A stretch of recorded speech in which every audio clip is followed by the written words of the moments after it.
but today I hope to share with you what is currently known our general consensus about malignancy situation in low or middle income countries. And in the second part, I would like to discuss about a fever of unknown origin, which means patients have fever, but the doctors are not able to diagnose the patients. And I would like to focus on fever of unknown origin, especially in low or middle income countries. So thank you very much, everyone, for your time. So first, I would like to start off with the cancer management in low or middle income countries. So as all of you are very aware, WHO, actually UN, states that we have a goal set by 2030 to control non-communicable diseases, which is to decrease its prevalence by 1/3 in next 10 years. It's 2020 now, so in 10 years, we are supposed to control, decrease the prevalence to 1/3 compared to our situation in 2015. So what is the current burden of cancer in developing countries? So the current data shows that 65% of all cancer death globally occurs in developing countries, and compared to developed and developing countries, this percentage is projected to increase to 75% by 2030, which means that the burden of cancer is more significant in developing countries than in developed countries. And especially, the research states that there is a disproportionate burden of cancer, especially related with infection. For instance, cervical cancer is related with HPV, and liver cancer sometimes related with hepatitis B, or sometimes with liver flukes, or sometimes with fungal contamination of corns, aflatoxin, or also gastric cancer is related with pylori. And in developing countries, pylori control is much improved. So infection-related cancer, the prevalence is much higher in developing countries than in developed countries. And this is a significant issue in terms of losing the productivity of the country, because we are losing a lot with premature death in LMICs, especially those population under the age of 50, due to these infection-related cancers, which are in some sense preventable. So here's a map presented by IARC, a French organization.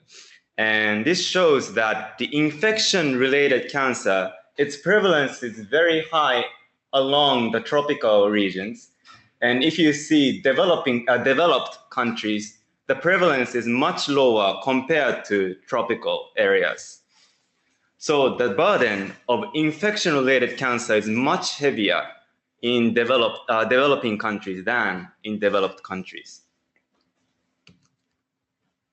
And here's another paper published by Imperial College of London. And this graph is a bit complicated, but it shows an age-adjusted death rate in terms of all types of malignancy, starting from head and neck to leukemia, lymphoma, bladder cancer, and all these sources. And there is a dotted line, and if you see dots above dotted line, that means that the prevalence is higher in developing countries. And if you see dotted, not line, but dots below dotted lines, that means the prevalence is higher in Western regions.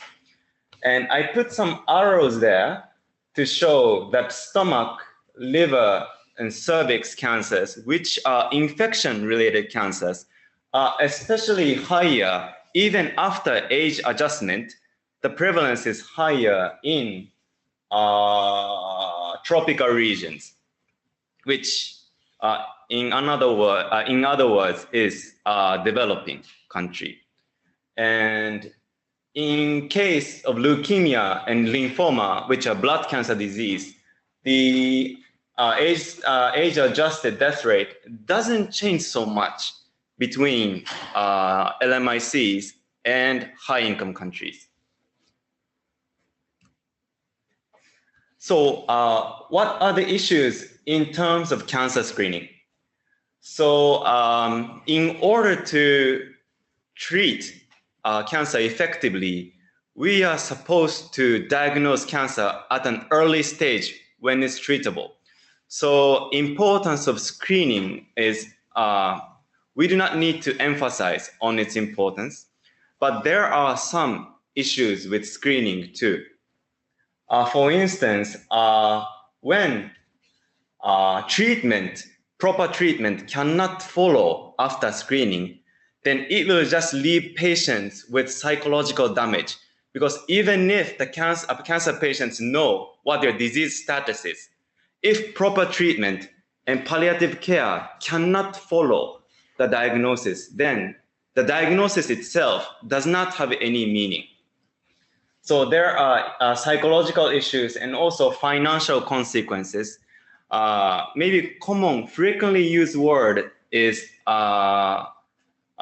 tragic spending or catastrophic spending, which means that patients are suddenly under a lot of financial burden after the diagnosis of cancer. And also, the cancer screening sometimes is not culturally accepted or socially accepted in some areas. For instance, cervical cancer screening may not be acceptable in some regions of the world. So some women tend to be very conservative. And even though they know the importance of screening, they may not actively participate in the screening process. So although we know the medical importance of screening, acceptability is an issue, that they are not automatically accepted in all regions of the world.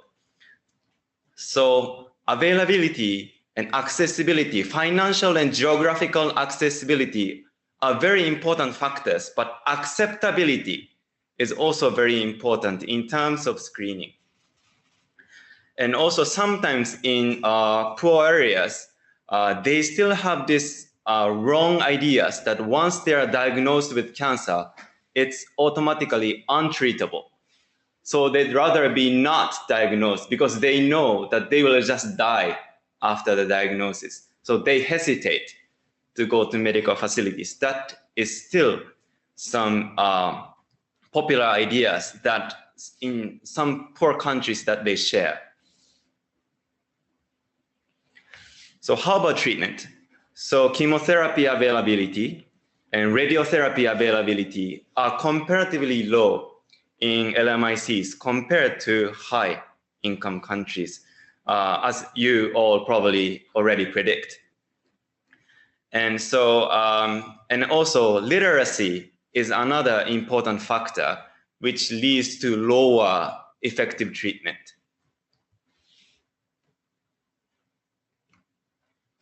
And another issue is palliative care. And I think even in Japan, not all hospitals have adequate palliative care, even though they have some cancer patients in the hospitals. So palliative care is not really a new concept, but opioids such as morphine is not necessarily worldly accepted drug yet. So depending on the area, cancer patients still suffer with pain at the chronic stage when they are no longer treatable, and they are not receiving the palliative care that they are supposed to receive. So there are quite high prevalence of cancer patients who still don't have palliative care at the last stage or even during the treatment stage.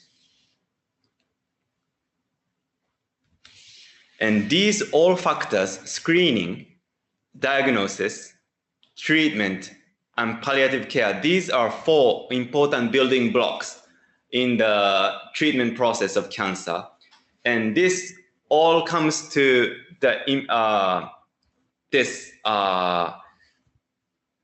important factor called healthcare system. And healthcare system is the one that relates with all these 4 building blocks of cancer. And in low or middle income countries, healthcare system is traditionally focused on treating maternal care or maybe nutrition deficiencies.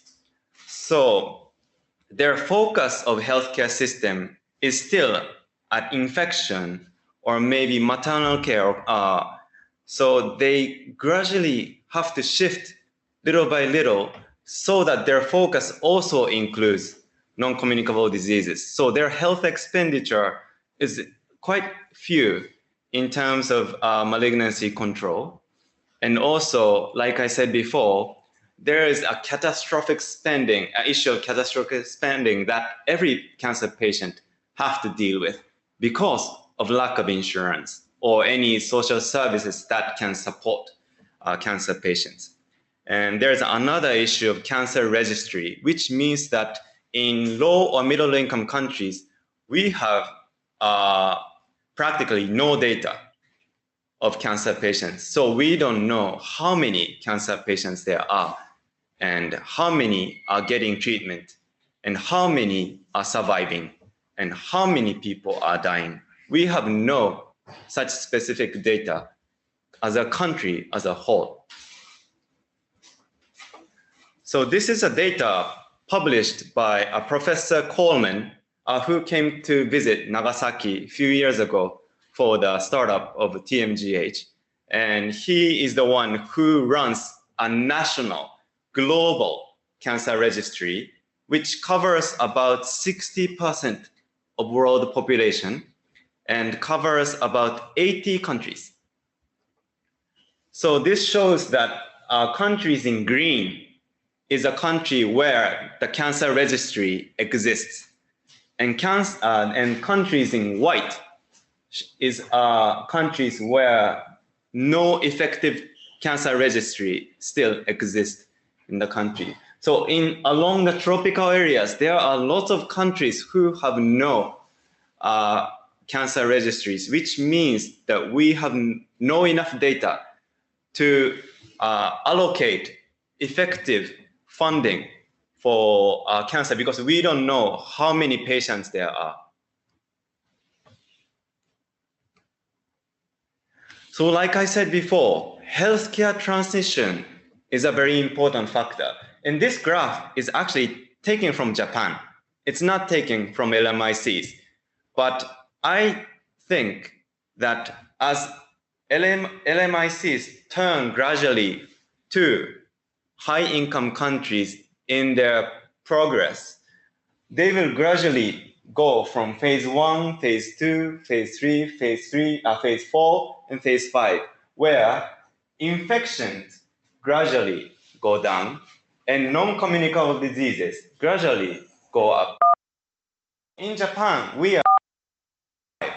So our focus is now on how to deal with problems of aging society, or maybe how we involve those elderlies to increase productivity in our society.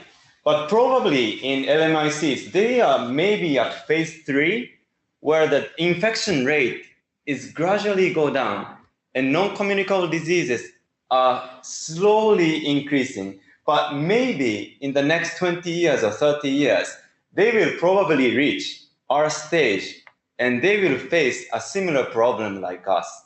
So probably it's best to slowly start preparing the country towards those phases where infection is low and the rate of non-communicable diseases go up. And there's also issue of aging in the society, even in the LMICs. So there are 4 important building blocks in cancer management. And I think in these 4 factors, there are maybe sub-ideas that maybe we can intervene to improve the situation. For instance, infection-related, we can come up with a vaccine. Or tobacco-related, maybe we can increase tobacco taxes so that there's less population of smokers. Or maybe in screening, like I said before, availability, acceptability are very important issues. So maybe education of patients are also important. And maybe cost effectiveness is also important. And a recent paper states that, for instance, breast cancer mammography is one important screening, but we have still not arrived at the conclusion whether it's really cost effective or not. Or even PSA screening in prostate cancer, we still don't know whether it is really a cost effective screening process for prostate cancer or not. So we should still evaluate and see what kind of screenings are cost effective, which can be duplicated also in the LMIC settings, and the screenings which are also socially and culturally acceptable and implementable in LMICs. And cancer treatment, probably in terms of cancer treatment, it's a very long process because we have to build chemotherapy facilities, or probably we have to build radiotherapy facilities. So it takes a very long time, but still we can probably make some interventions in this field too. And palliative care, which is also a very important aspect, education probably is a factor. And as a whole, health system kind of brings all 4 factors together. So as WHO states, 4 important factors are prevention, diagnosis, treatment, and palliative care. And there are many interventions in each field which we can possibly make.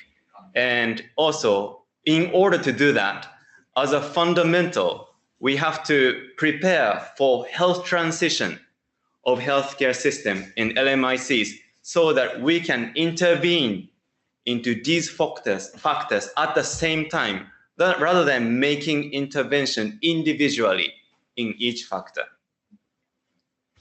So the second part is fever of unknown origin. So why I came up with this topic is that Professor Ariyoshi gave me a data of a hospital in Vietnam of FEO cases. And initially, that research was to see, to evaluate how much proper diagnosis can be made from the FEO patients. So how many particular infectious disease, for instance, schistosomiasis or malaria or whatever, leptospira or whatever disease are actually hiding in the FEO patients. But my focus is on how much malignancy patients are actually hidden in the FEO population, which is not very well known, especially in LMIC. So in maybe high income countries, we have some data. But in low or middle income countries, we have no such data of how many cancer patients are actually there in FEO population. So there are 2 well-known definitions. One is a very old definition, and the second one is recently, not recent, but modified definition.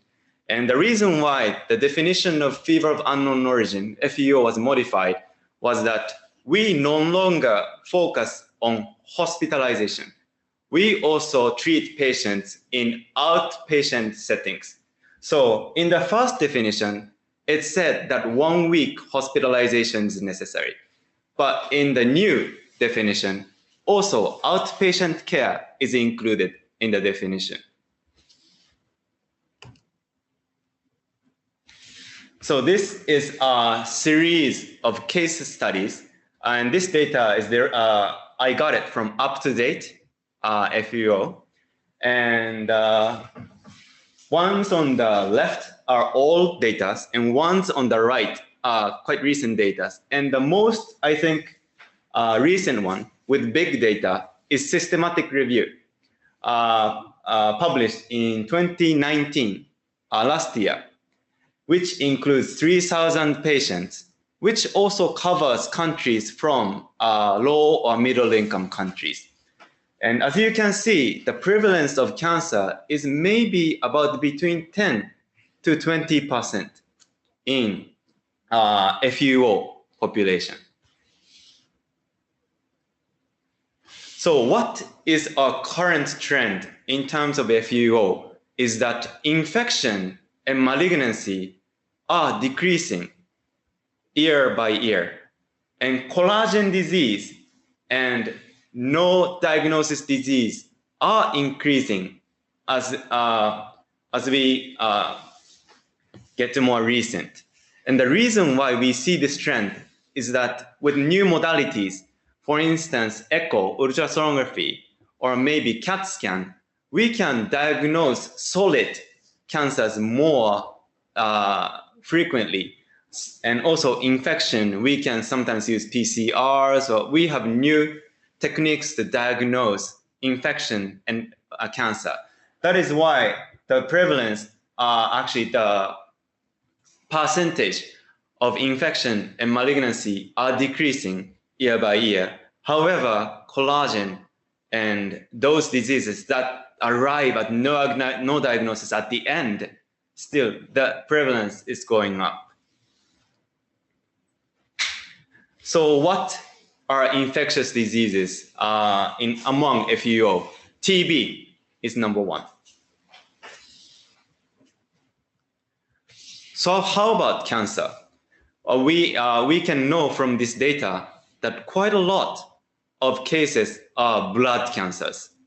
So in terms of FUO patients, you can see that there is a high prevalence of blood cancer patients hidden among FUO population.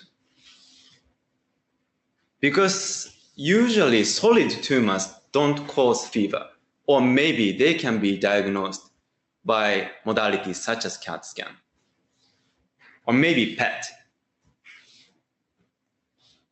So how about collagen disease? So AOSD is number one. So what are the factors that have influence on the diagnostic categories? One is geographic area. You would probably already predict that there is a difference between high income countries and low income countries. So depending on the geographical distribution, there is a difference in diagnostic categories. For instance, if you see in Southern Asia, infection still is quite high percentage among FEOs.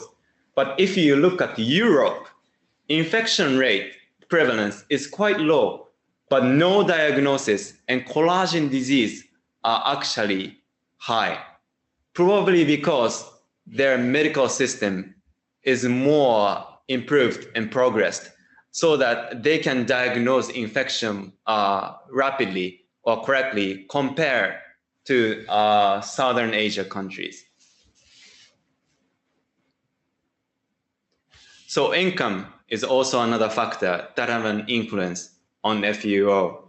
So with high income countries, like you saw in your previous slide, infection is lower in high income countries and no diagnosis, and collagen disease, inflammatory diseases are higher among high income countries, but in low income countries, infection is still number one among FUO population. And lastly, also age is another important factor to consider. So if you are focusing on adults, or maybe focusing on children, or focusing on elderlies, the FUO, the prevalence of infection, malignancy, and inflammatory diseases are different in these different patient groups. So in FUO in children, this is a systematic review published in 2011. And if you have a look, the prevalence of malignancy is lower compared to adult population, and infection actually has a high prevalence. But even among children, if you just focus on malignancy, blood cancer still have quite high prevalence among the FEO patients, even within child population. And this is our last slide. And it's a data set which I got from Professor Ariyoshi. It's FEO patients in a certain hospital in Vietnam, probably tertiary hospital, which includes 2,500 patients. And if you have a look, the distribution is quite different, probably very similar to maybe Asian FEO patient groups. So infection is number one. And if you have a look, the prevalence of malignancy is only 3% in this data set. But as you can see, there is about 60 or 70% of blood cancer patients within the malignancy group. So if you just focus on malignancy, blood cancer is quite an important disease that we can make research on.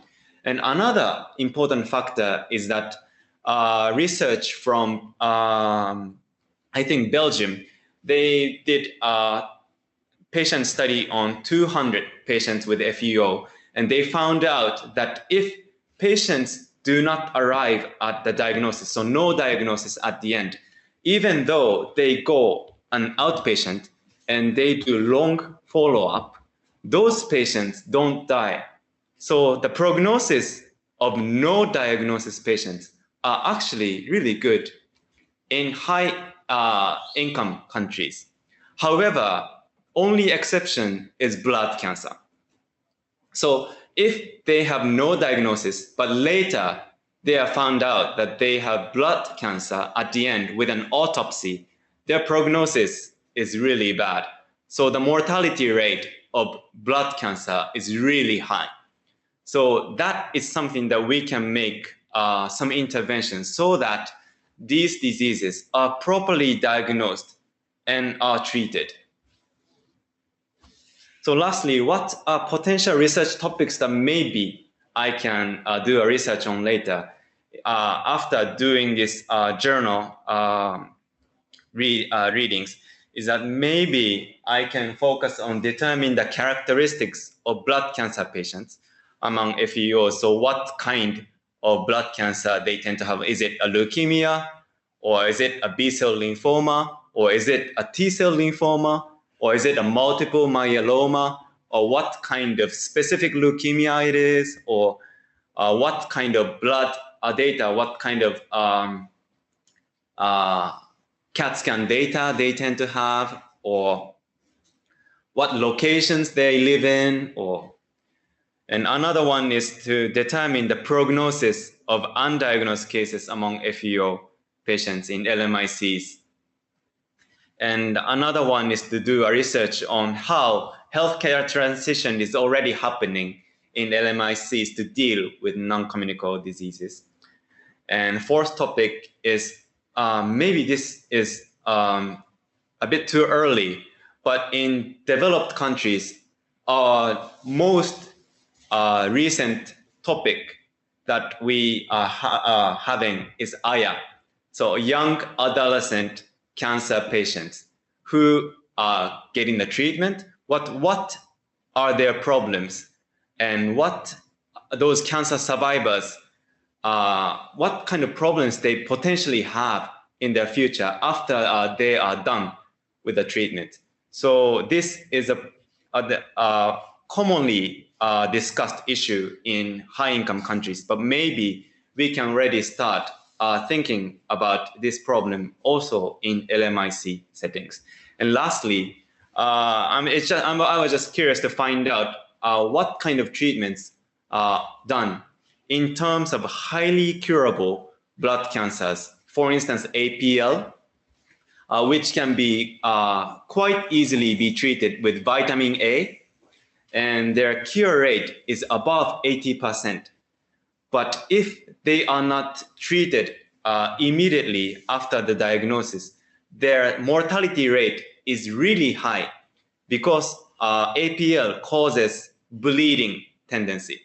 So if they can be properly diagnosed quickly, then they can properly be treated with vitamin A, and their long-term prognosis is good. But if the intervention is not successful, then they die at an early, right after their, maybe within 2 or 3 weeks of developing APL. Or maybe CLL and CML are also highly curable diseases in high-income countries. But what about in LMICs? So for instance, in CML, maybe only treatment available is one type of tyrosine kinase inhibitor drug, imatinib, Gleevec. But maybe in our country, like Japan, we already have 5 medications available. So what kind of treatments are maybe done in LMICs, and what about their prognosis? That is my interest for the future research. Thank you very much. Okay, thank you very much. So the purpose of this English case conference is to getting used to using English and getting the participate to the conference, especially for the young doctors. So please don't hesitate to question. Actually, the theme is very, very big. It's a kind of the brainstorming. The Koki sensei mentioned about the prevention or treatment, diagnosis for the malignancy in the low and the middle income countries. However, anyway, is there any questions or discussion?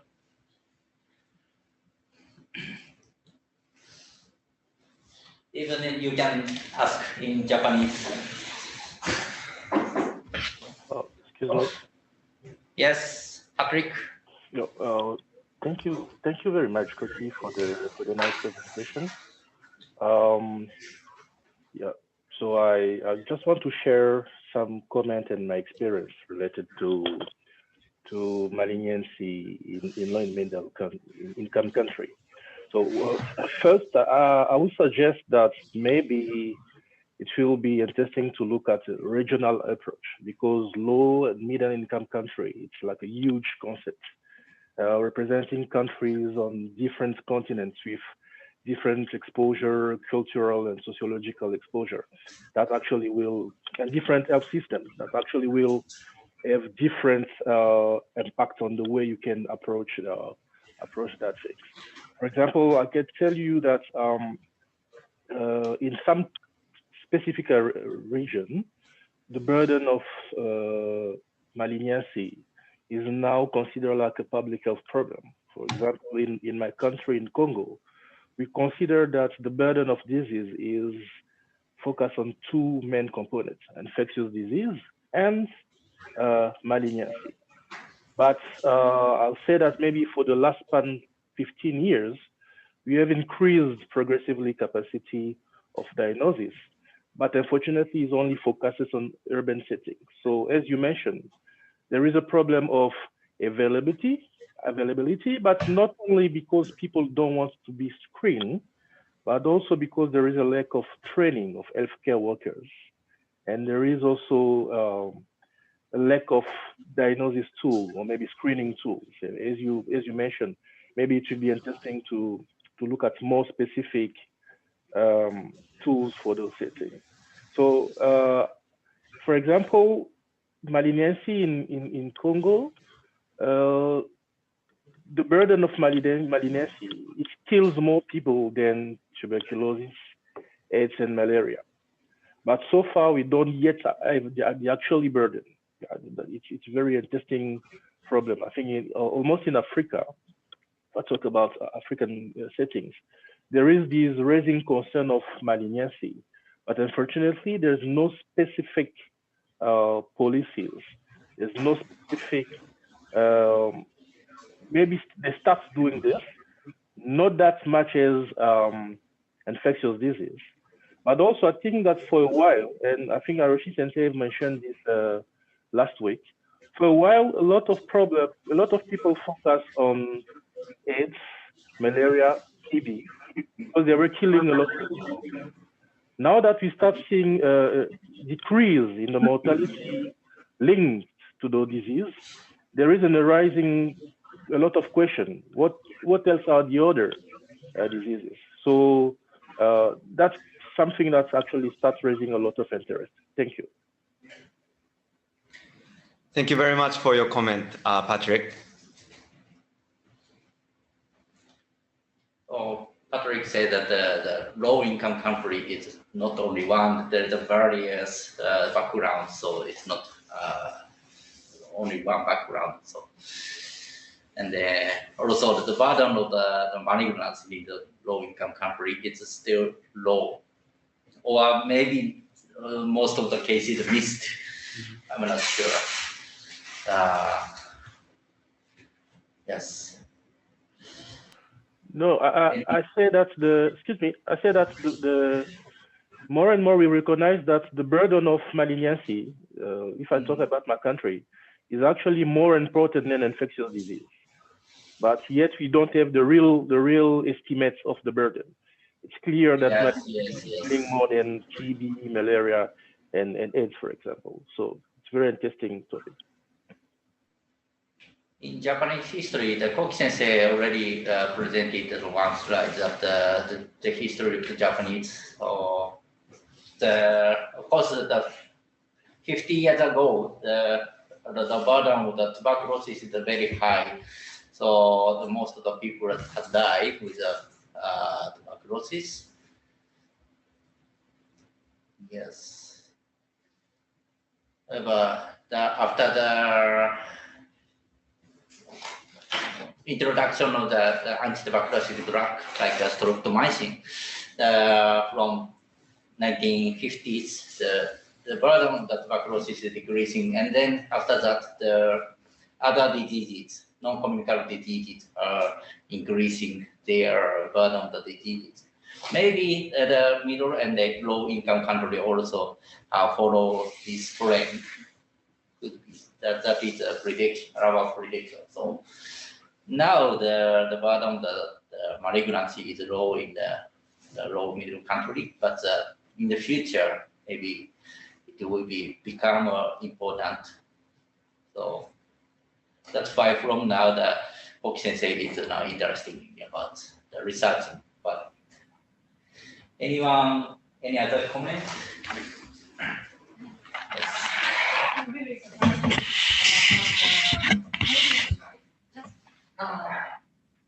Yeah. Still, the developed country doesn't have reliable data. For example, France or I'm not sure, but maybe Switzerland or some other developed country, they don't have the reliable data, or just the doctors didn't gather the data. It's regional data. Regional data. So it's not like a national population data which covers all population in the country. So in France, there is no. I'm not quite sure because this is cancer registry until 2014, which is 6 years back. But this paper was published in 2018, which is quite current. Yeah, current. So I don't think the situation has dramatically changed. Yeah. But this paper even said that even among high-income countries, there is no national cancer registry data. And this is not just a problem with cancer. Infection also, there is no proper registry data in low or middle income countries sometimes.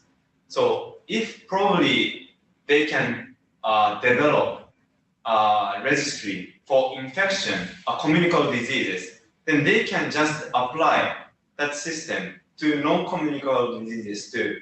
so that they can build registry for both. Even in Japan, it does not no reliable registry data is existing. Korea, there is, and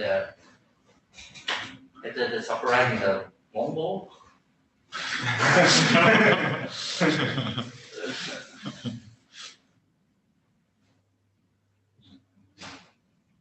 In UK, how Sharon, are you here? In the UK, there is the reliable data existing. How do you know to collect such a reliable data? Sharon, wow. Hi. Hi. I heard, and I was busy typing actually. In response to the UK, I'm obviously not the best person to ask, but I understand that the UK does have a national level case-based registry that I believe covers all kinds of cancers. So how it actually works, I'm not quite sure, but I believe it's available on request for any researcher to address a question and have to apply. But one thing I was writing is that I just wanted to reiterate what Patrick said.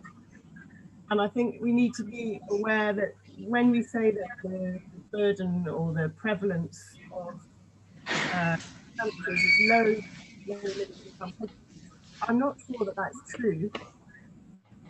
Because if you think about it, the exposures are likely to be the same or higher for most things in many of the low middle income countries. I think it's just a matter that the relative proportion is lower because of the higher burden of infections. But if you think about some of the exposures, in some countries in Africa, for example, smoking might be lower than in some European countries, but that's changing. Whereas smoking is going down in most high income, it's often going up in low income countries, and is very prevalent in the male population. And then you've also got exposures, obviously from the infections, but from toxins, cooking smoke exposure, the kind of fuels that are used in the house and poor food control, contaminated food, the environment. Some places have high background levels as well. Exposure to compounds and pesticides when there's no regulatory control. I think people forget about that. There was an interesting study in Gambia which showed that farmers were highly exposed to all sorts of chemicals that are either banned or controlled or just not being used properly. So I think this is a really important thing, and there could be lots that could be done. I'd be really interested to think more about how could we actually answer this question.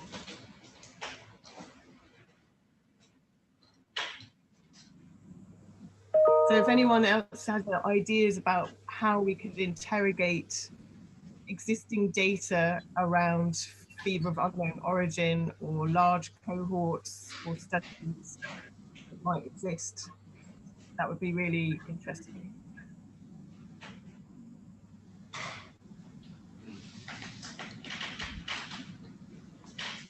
So sorry about some noise.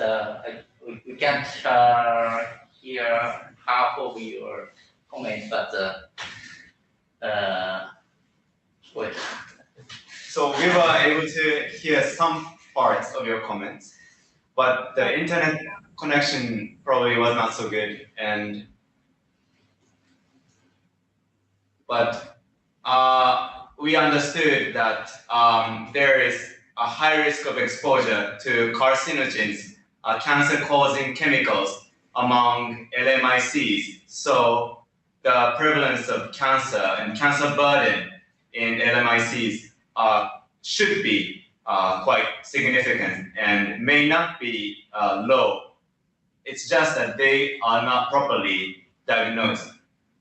And last part of your comment about a large cohort of FEO patients, I think it'll be really interesting to find out because there is no good data of FEO patients in LMIC settings and what kind of cancers are hidden among those population and what kind of prognosis they have. Thank you.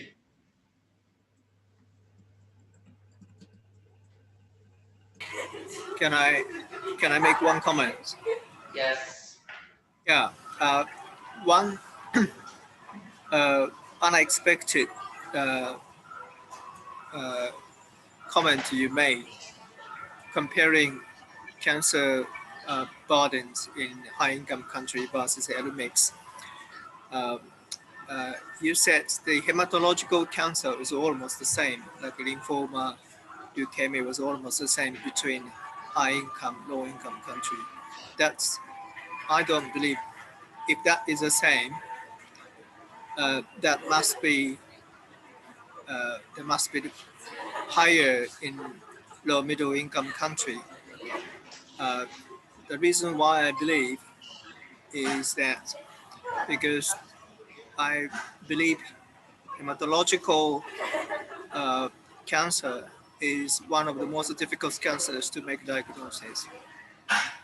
And this is a cancer, the treatment is not very available compared with lung cancer or cervical cancers because hematological cancer cannot be treated by the surgical operations. If the drug is not available and there's no specialist in low middle income country, I have never seen hematologist working in Africa. I don't know whether Patrick have ever seen hematologist in Congo DR. I have never seen. So that means if they don't have an expert and the disease are likely not be diagnosed, but still you said that the disease burden is more or less the same between high and low income countries. That means there must be a lot of undiagnosed hematological cancer in low middle income countries where no experts is around. So that's my bet and my hypothesis. And then I have some reasons why I expect to see more trees like a malignant lymphoma in those countries. And then I think that maybe because higher exposure to various infectious diseases, especially like HIV. And I think it's, in my impression, that the prevalence of malignant lymphoma among African patients is maybe less reported compared with high-income country, but that's perhaps because of underdiagnosed. I don't know. What do you think? Patrick, do you have any comment? Thank you. Yes, I think the main problem of the disease, overall disease in Africa, it's reporting. I think there is underreporting of the disease, and there is also a lack of expertise. So maybe in Kinshasa, we will see more hematological, and maybe because there is specialists. For example, I work for a university hospital. More easily they can diagnose leukemia or something like that. But most of 80% of the population lives in remote rural areas where they don't have access except clinical diagnosis. They don't have like all the labs and the pathology diagnosis. So I think that even if you are seeing that the burden of malignancy is higher than infectious disease, I'm sure that we still don't actually assess the real burden, which actually is what you are saying. We may need to increase not only the expertise, but also the screening plateau to enable us to know exactly what is going on. Thank you very much. And I also have a comment towards Ariyoshi Sensei's comment. And I also agree that chronic inflammation, for instance, EB virus, causes B-cell lymphoma. And the prevalence of EB virus infection is quite high in Africa. So I think the disease burden of lymphoma, especially lymphoma, is quite high in African population, and that it is underreported. But I think the specific mechanism of why there is Burkitt EB virus-related lymphoma, which is an endemic lymphoma, which only happens in African region, happens only in Africans. I don't think we have figured out the mechanism, or is it related with genetics, or is it related with infection? We don't know, but I don't know why EB virus Burkitt only happens in Africa. I think we haven't arrived at a specific conclusion yet. So I think it will be another interesting research to focus. But anyway, we know that chronic inflammation causes to constantly activate lymph cells, and that triggers lymph cells to turn into lymphoma. So I agree with Professor Ariyoshi's comment that there are hidden population of lymphoma patients in Africa who die undiagnosed and untreated. Thank you. Please can I ask, because I've written some comments. Yes. Professor Sharon, please go ahead. Can you hear me now? Yes, we can all hear you. Yes. Okay, well, I've written in the comments, so I just wanted people to have a look there and to fill in a bit more details of the kind of things that are happening so that people have more context. So as I said, my colleague runs pediatric cancer service for Tanzania, which is actually probably the best outside of South Africa. So Tanzania, pediatric cancer, not so much for adults, is an interesting case study, I think. So I also thought about some of the things that maybe could be done or trained up to increase diagnosis. So for example, there was a campaign done with a mobile phone company to distribute early signs and symptoms of retinoblastoma, so that everyone in Tanzania now has access to a mobile phone. So again, thinking about very simple things, increased awareness and screening. I think that's also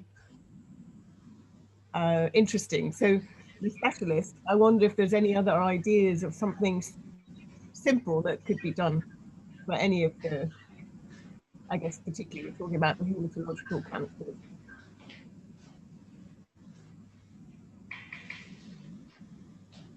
Thank you very much. If there's a simple algorithm for diagnosis, maybe it can be using for the screening, right?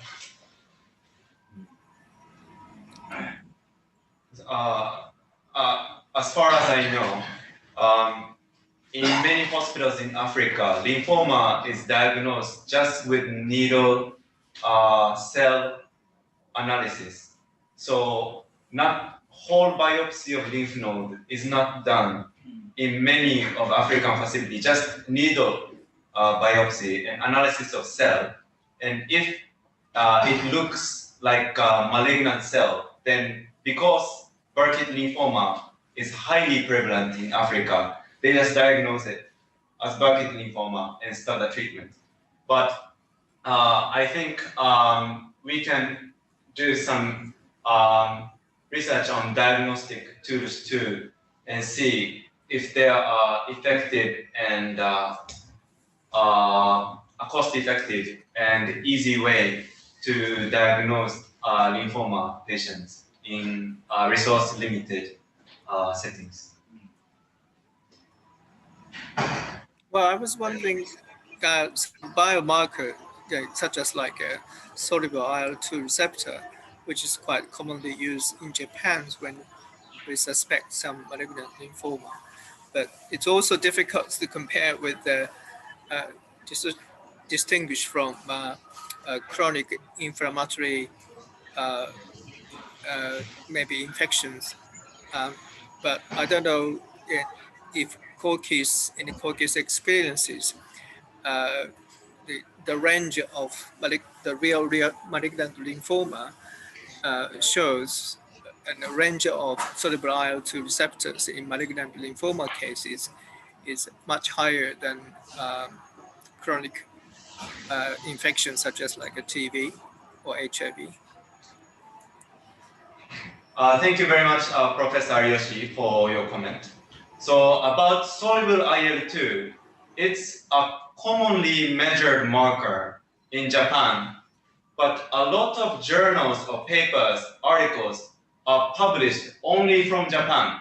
So if you look at worldwide, hematologists don't really focus on IL-2 markers in terms of diagnostics, because as you said, there are many other factors that causes elevation of soluble IL-2. So as a hematologist in Japan, we do not use it as a marker in diagnostic, as a diagnostic tool, but we measure the marker as a relapse.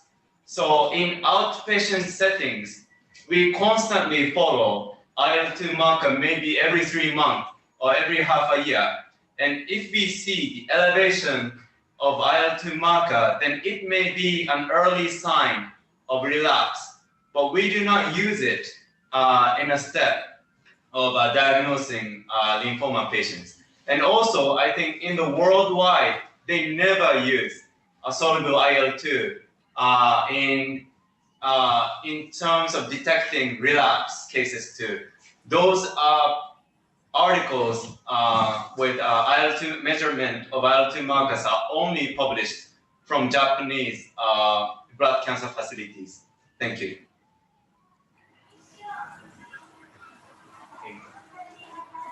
Any other comment or question? 増田先生、何かありますか？せっかく参加してくれていて。The single is maybe not here.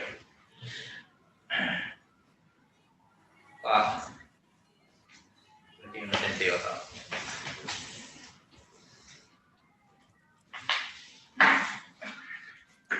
鈴木さん、何かあります？ Any comment or?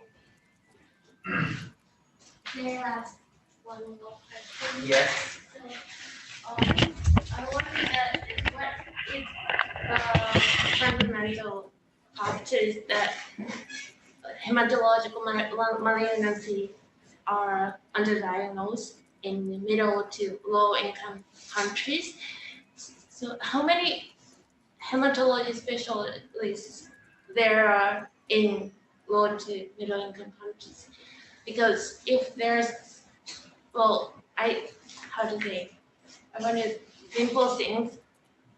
To diagnose hematological malignancy is really difficult for us, even for us in Japan. So maybe if there's no so many specialists in middle to low income countries, it makes more difficult. It makes underdiagnosed. who diagnose the hematology diseases, the hematologist or the special pathologist should be there, but and other staff to staff, technicians. Is required to diagnose. Maybe lacking that those factors may also affect to such underdiagnosed. So I think there are various factors, but very simple case. If you think about it, already geographical accessibility is already an issue, and financial accessibility is also another issue. And like you mentioned, lack of pathology department is also, I think, another issue, which I think in Africa, there are very few pathologists, maybe like 100 in all African countries. So if they face cancer patients, they have to send it to, for instance, India for treatment of cancer patients. But I have no particular information about LMICs, and there are also wide variation among LMICs from very poor countries to maybe middle-income countries. So maybe I want to ask Takashi Sensei, since he was already in Vietnam, maybe he can tell us about the situation in Vietnam, and maybe Patrick can tell us about the situation in Congo. Thank you.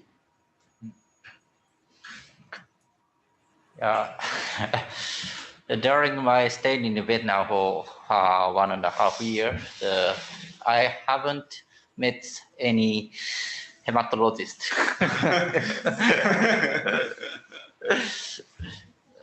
At least in Nha Trang, there is no hematologist.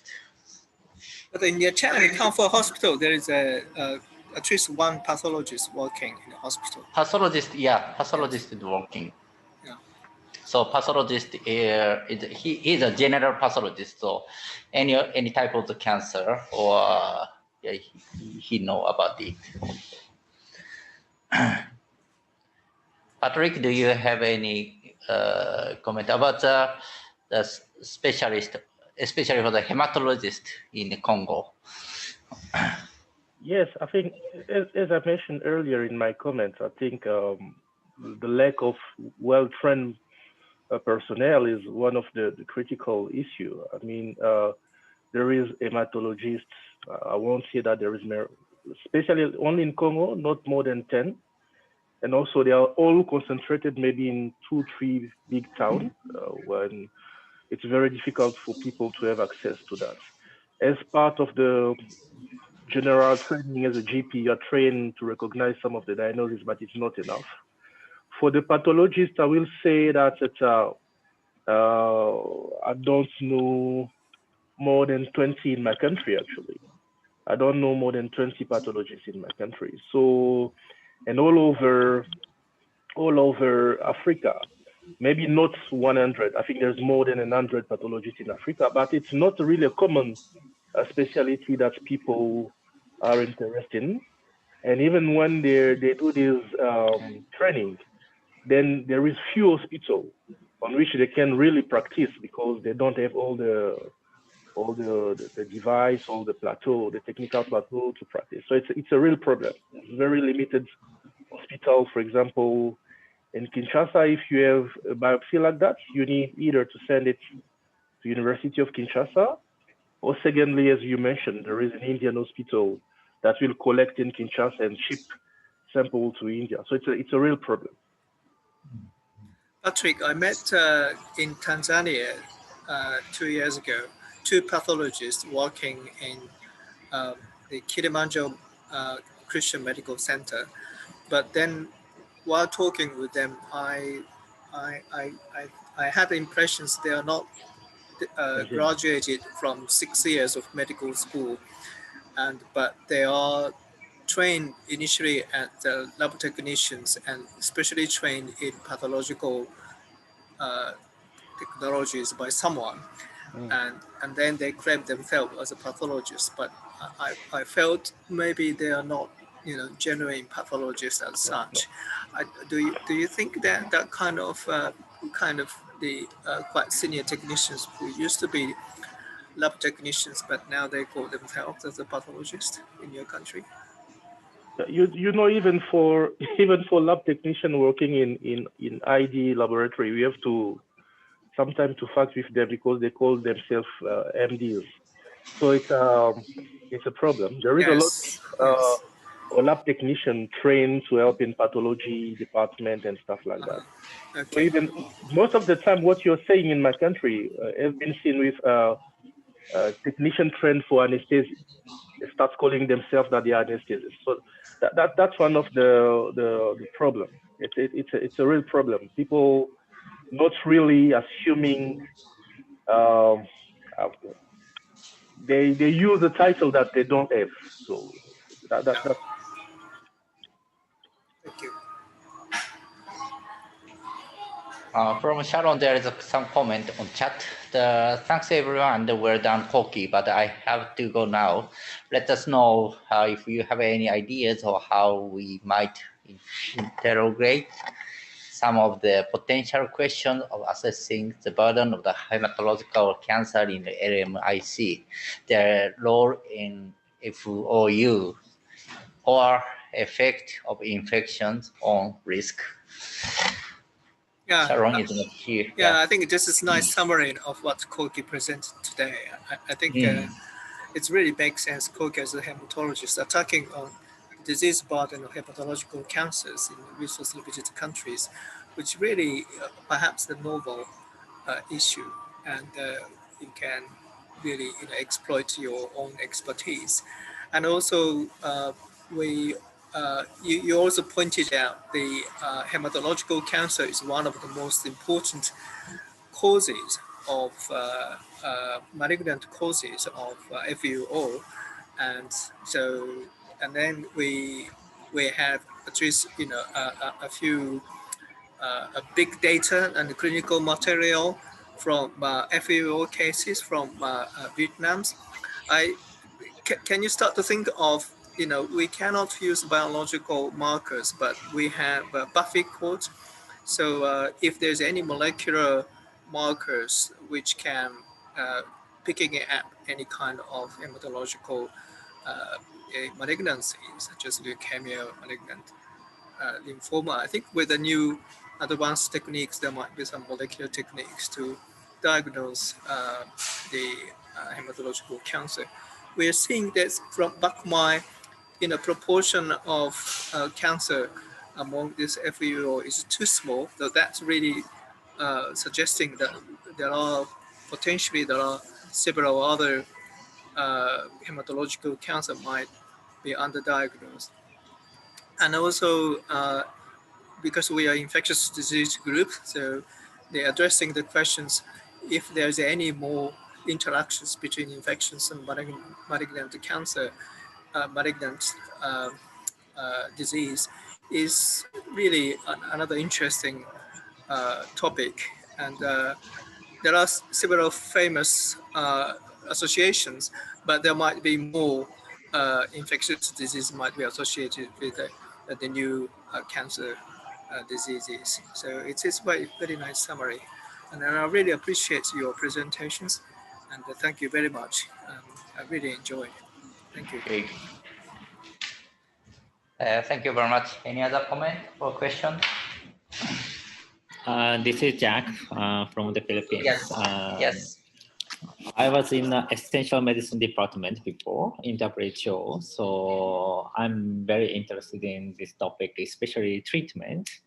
As Koki mentioned, finance or money talks a lot in cancer treatment, but there are lots of issues related to this topic, like there are lack of information about the effectiveness of the medicine because most of the evidence comes from rich countries. And as you know, many of the patients diagnosed later, so probably the effectiveness of the medicine is different, probably. And as a policymaker, like in WHO, the quality of the medicine, especially in generic, is very problematic. And the government in local, in low and middle income country doesn't have enough capacity to check the quality of the medicine, especially for cancer.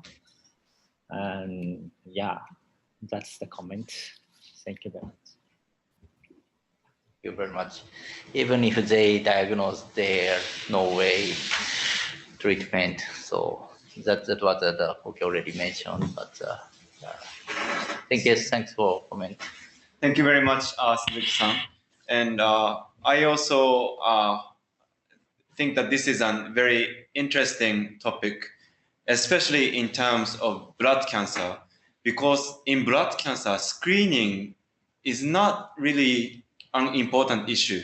So if leukemia usually develop at very rapid pace, and even in Japan, leukemia is not diagnosed with blood tests. Patients come because they suffer with symptoms of leukemia, and they do the test and they are diagnosed. So they are not on constant screening and they are diagnosed with leukemia. That is not the case here. They have their symptoms, come to the hospital, and they are diagnosed. So unlike solid malignancy, blood cancer usually constant screening is not necessarily an effective intervention. So as long as they can reach the medical facility without hesitation once they have their symptoms, I think there might not necessarily be a delay even in LMIC settings, as long as they can go to the proper facility right after they have their symptoms. But in case of CLL and CML, then maybe intervention with blood test maybe sometimes work effectively because they have no symptoms, but with health checkup, their blood cells are extremely high and they are diagnosed with CML or CLL without symptoms. But in terms of leukemia, well, lymphoma, lymph node swelling is symptom, but in leukemia, usually their symptoms are fever or maybe fatigue or loss of appetite. So this is another interesting fact about leukemia that is different from solid malignancy, that there may not necessarily be a delay in treatment as long as they can go to proper medical facility right after they have their symptoms. Thank you. Thank you very much. Any comment or question? Okay, now time up. So yeah, thank you very much for joining. And sorry for delaying the starting time. Anyway, thank you very much, Koki Sensei. Again,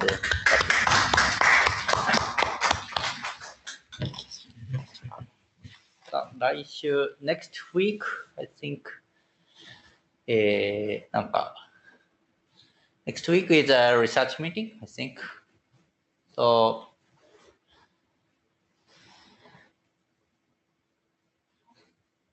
Carol,